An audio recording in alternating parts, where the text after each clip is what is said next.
عادل حسين.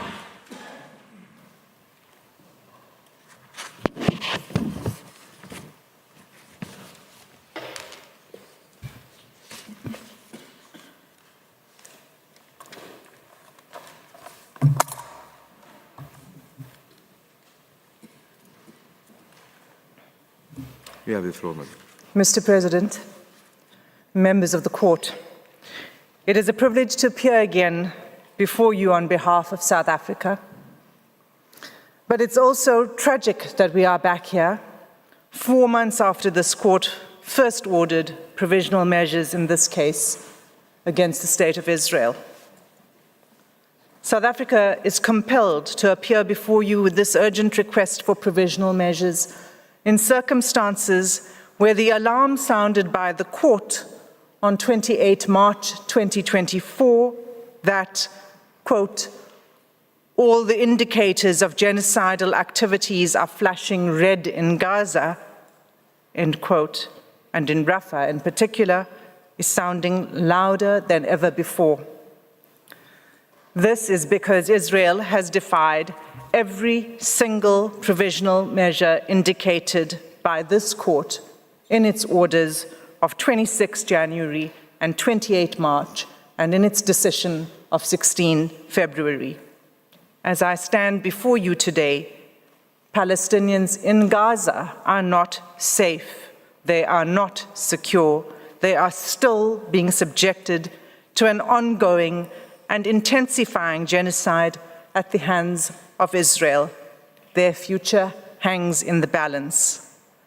Mr. du Plessis explained in his address the assault unfolding in Rafah, the last area in Gaza in which Palestinian life can meaningfully be sustained.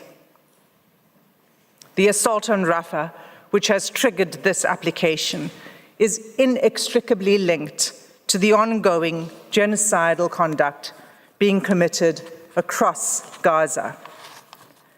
Mr. President, I place before the court again a map of Gaza. I remind the court that Gaza is a narrow strip of land of approximately 365 square kilometers. It is just 6 kilometers wide.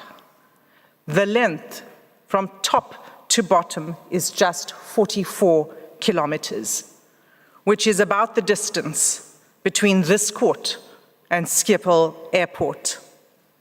In South African terms, this is even less than the distance between Johannesburg and Pretoria. Rafah lies in the south of Gaza with an area of approximately 60 square kilometers. This time last year, Rafah was home to around 275,000 Palestinians.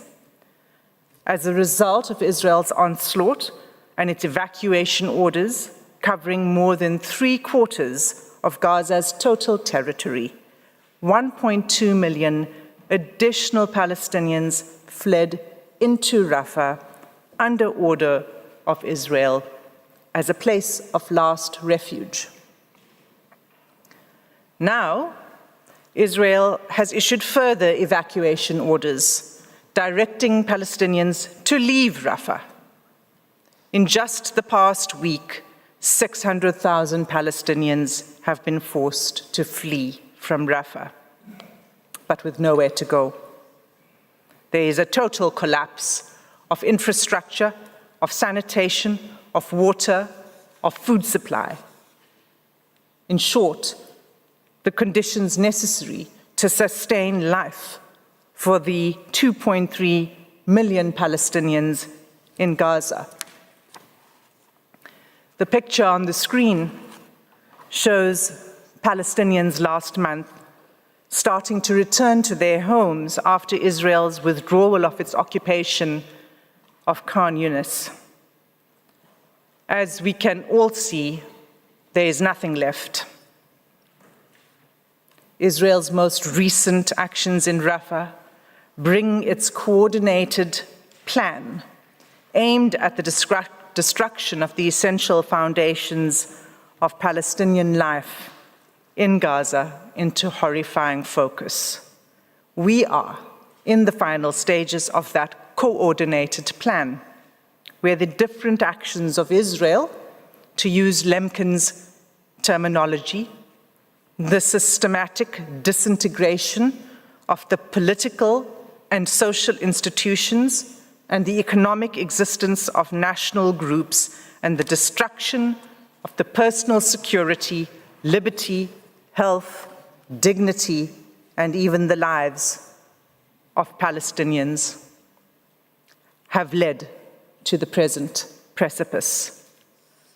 Israel has the power over each and every Palestinian man, woman, and child in Gaza to determine if they live or how they die. History warns us what happens next. We cannot simply stand by waiting for that to happen again. It is not possible to recount every story of every Palestinian who is suffering at the hands of Israel's relentless genocidal campaign. Indeed, this court has held in Bosnian genocide that, quote, "It is sufficient to examine those facts that would illuminate the question of intent or illustrate the claim by the applicant of a pattern of acts committed against members of the group, such as to lead to an inference from such pattern of the existence of a specific intent," end quote. In these submissions, I show that Israel's genocidal acts against Palestinians in Rafah form part of a continuing, escalating pattern of conduct across Gaza that provides persuasive and consistent evidence of Israel's genocidal conduct. In light of these new facts, South Africa seeks an order from the court, the only order that will clearly protect what is left of Palestinian life in Gaza. It seeks an explicit order that Israel cease its military activities, not only in Rafah, but throughout Gaza. Turning then to the genocidal acts, in my remaining time before you, I will highlight the following features of the genocidal campaign by Israel. First, Israel has continued to kill Palestinians in Gaza, including women and children, at an alarming rate. Second, as a result of Israel's onslaught, Palestinians in Gaza are facing what the Undersecretary General of the UN has described as the worst humanitarian crisis he has seen for more than 50 years. Third, Israel's systematic targeting and bombardment of hospitals and medical facilities and its throttling of humanitarian aid has pushed Gaza's medical system to collapse. Fourth, Israel's direct attack and siege of Gaza's biggest hospitals has led to the uncovering of mass graves, evidencing Israeli massacres of Palestinians seeking shelter and medical treatment. Finally, most recently, Israel has intensified its attacks in the north, while pressing on with its Rafah offensive, leaving displaced Palestinians nowhere safe to go. I will take these in turn. The first feature of the genocidal conduct, killing. Since South Africa appeared before the court on 11 January 2024, at least 11,500 Palestinians have been directly killed by Israel. The majority of these casualties are women and children, in an enclave where nearly 50% of the population are children. This onslaught has occurred despite the binding orders issued by this court and the binding Security Council resolution on 25 March 2024, demanding an immediate ceasefire for the month of Ramadan. In fact, as UNICEF pointed out, a double-digit number of children were killed within hours of that resolution. 2 mothers and 4 children are killed every hour. UNRWA head Philippe Lazzarini says, "There are no words left that can do any justice to the people of Gaza. The numbers of dead and injured defy comprehension.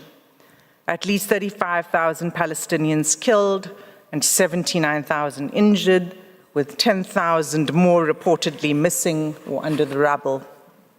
Up to 1.7 million displaced, most multiple times, and more than 70% of all housing stock in Gaza and more than 80% in parts of northern region damaged or destroyed."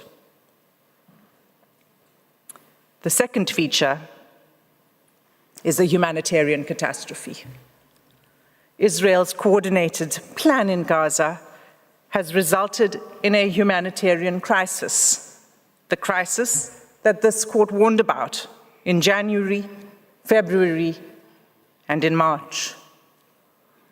What Palestinians in Gaza face has been described as, quote, apocalyptic levels of pain and injustice, given that food and other vital aid cannot get in and people, including the chronically sick and injured, cannot get out, end quote. These apocalyptic conditions look set to worsen, with Israel's ongoing attacks on the north, middle, and south, with full-blown famine in the north, moving its way south, and where Israel's blockade on food, fuel, and medical supplies continue. Gaza's children have suffered particularly severely. More than 14,000 have been killed. Thousands more have been injured or lost family members.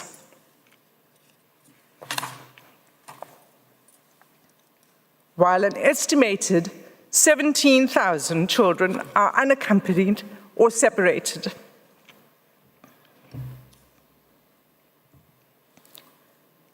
Nearly all of Gaza's children have been exposed to traumatic experiences, the consequences of which will last a lifetime.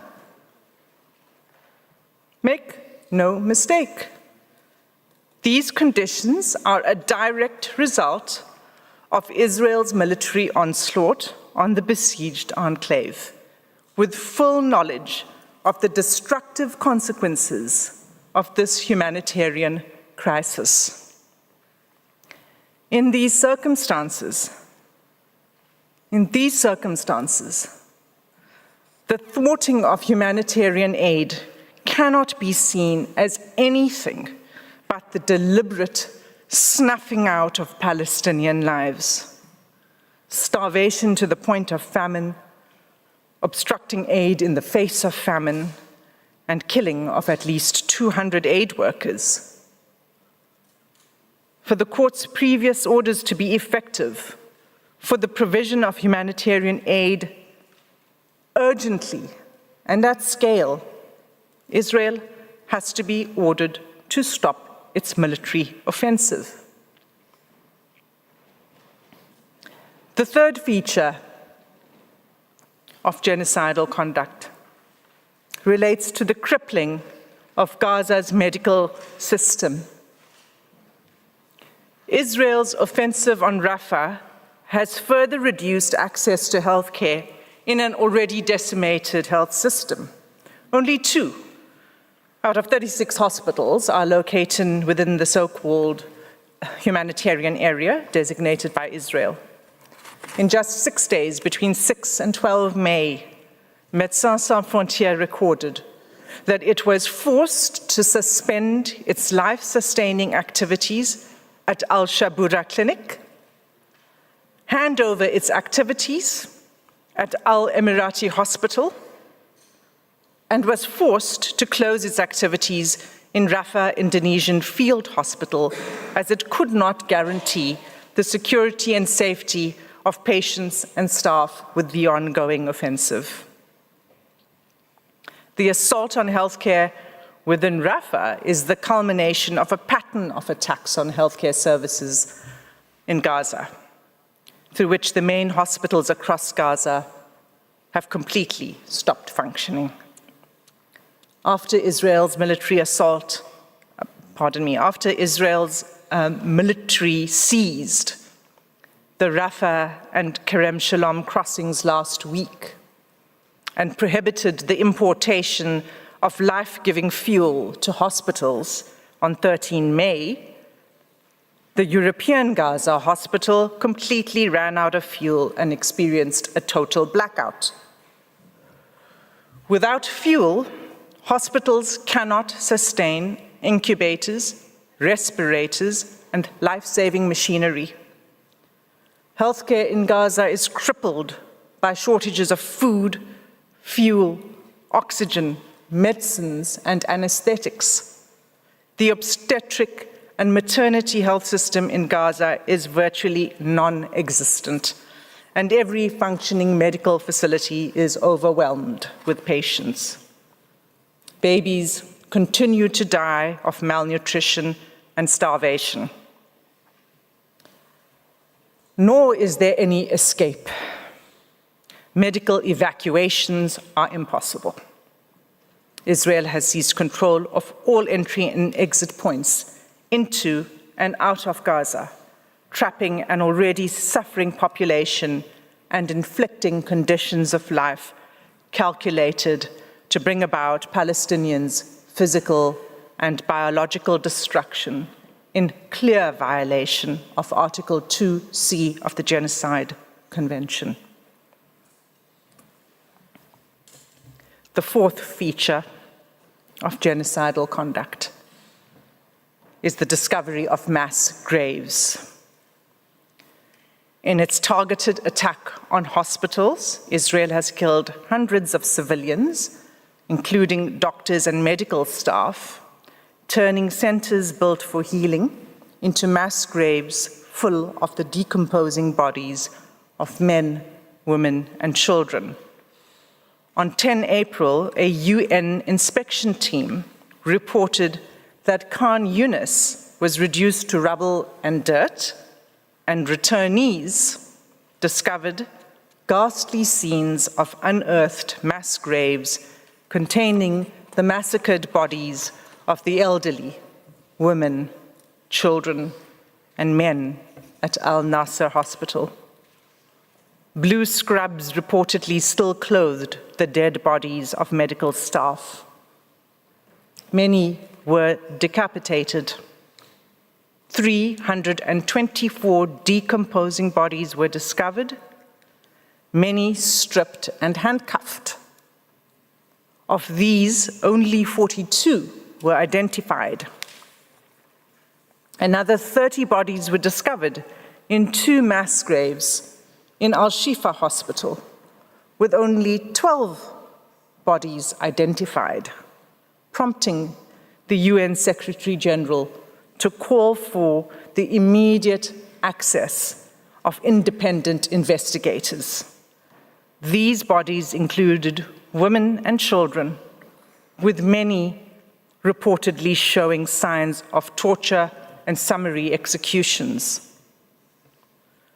The recent discovery of multiple mass graves, Israel's ongoing chokehold on information coming out of Gaza, and complete refusal to allow independent investigators in means that we will not know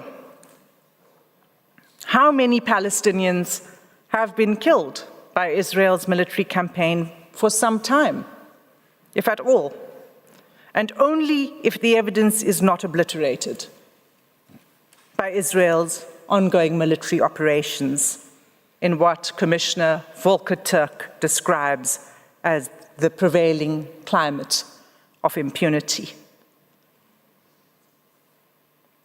It is for this reason that South Africa seeks an order requiring Israel to facilitate the unimpeded access into Gaza of fact-finding missions, officials, investigators, and journalists.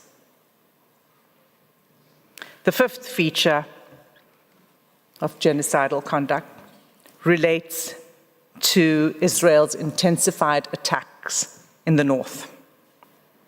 During the past week, while our eyes and attention were drawn to the horrific acts unfolding in Rafah, Israeli tanks rolled again into northern Gaza, an area that Israel reported that it had cleared many months ago.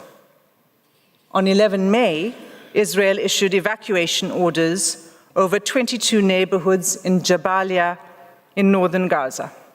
At least 100,000 people in the north have been forced to flee their devastated homes. That same day of the evacuation orders, Israel began a relentless assault on northern Gaza, killing Palestinian families in their homes and children near the Toba Mosque within the Jabalia refugee camp. Journalists report that they have no idea about the number of people killed in North Gaza for the past day, as medics are unable to move due to the heavy bombing. Many people are still trapped under the rubble, waiting for rescue, but no one is able to move under the rains of bombs. As I stand before you, Mr. President, it continues. On 14 and 15 May, just yesterday, and the day before yesterday, the Israeli military issued 2 new sets of evacuation orders for all or part of 19 neighborhoods in northern Gaza, displacing even more Palestinians in search of safety. Mr. President, these are the credible facts.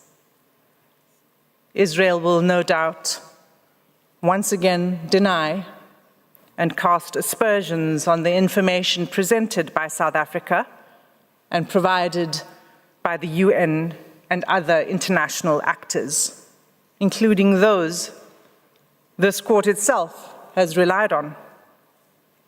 It will do so while continuing to systematically attack all independent sources of information about what is taking place in Gaza and refuse international investigators and journalists entry into Gaza. Having denied access to Gaza and attempted to discredit all other sources of information, Israel is then free to portray a picture of Gaza radically at odds with all other accounts. Just yesterday, the Prime Minister's office proclaimed that, quote, "The humanitarian catastrophe that has been spoken of has not been realized, nor will it," end quote. A bold denial of the findings of UN experts and other independent agencies, such as the IPC. As this court pointed out, the IPC is a global partnership of organizations, including, amongst others, the World Food Programme, the Food and Agriculture Organization of the UN, and the World Health Organization. Ultimately, Israel says only what suits them, only if and when it suits them, notwithstanding the facts on the ground that have been presented here today. Despite the court providing Israel with an opportunity to respond to South Africa's current request, Israel has failed to submit a response. In conclusion, Mr. President, members of the court, the risks to the people of Gaza are imminent, irreparable, and rapidly increasing. This risk gives rise to the necessity for the remedy that we seek in this application, a remedy that will end Israel's genocidal campaign against Palestinians in Gaza. All of what I have described must stop. Israel must be stopped. South Africa is before you again today to respectfully ask the court to invoke its powers under Article 75(2) of the Rules of the Court to order a remedy that will stop Israel. Mr. President, that concludes my submissions on the genocidal conduct. I thank you for your patient attention, and I ask that you call Mr. Nqukai Toby to the podium to address the court on genocidal intent. Do you think more nations should also show courage like South Africa did? Are you proud of South Africa's actions? Why did other nations that speak more of human rights fail to take this basic step? Let us know in the comment section if only African nations have taken the Palestine matter seriously. Do you want to watch more videos like this one? If yes, subscribe to our channel and press the bell icon next to it. We have decided to bring videos on something nobody talks about: African politics, economy, and increasing power. Thanks for watching, and until the next video, stay tuned. Tell us what you think in the comment section. Like and share the video, and subscribe so that you don't miss any of our African videos. It's the best way to support us.